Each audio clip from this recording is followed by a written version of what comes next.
Hea treener, see on siis sinu Mac. Kui sa kasutad plaati, käib see nupust, siis see power. Eject nupp toob plaadi välja. Kui sa tahad kasutada USB-d, siis sa paned selle siia ja vahetad ära source ehk USB ja CD. Play nupp, next nupp ja palun body pump ja kõik teised, see on single, kui sul jätab loo vahele plaati kasutas, siis single nupp on peal, palun ära seda ära unusta. Mikrofon, keerab mikrofoni heli, nutikas keerab ka sul siis telefoni, iPadi, arvuti heli, CD heli.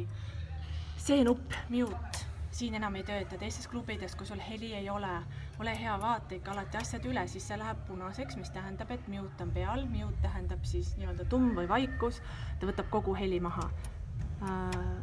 Näed, näiteks Balti jaamas see üldse ei tööta.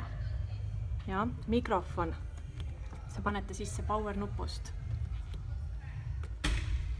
Nii, sa kasutad mikrofoni siit või rohkem. No, ta on lahti.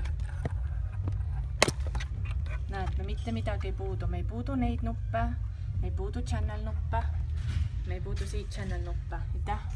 Seda juhet ei ole vaja välja võtta. Palun ära seda teha. Ja kui sa otsid alati juhet, mis käib telefoni taha, siis näed, see ripub alati Maci juures.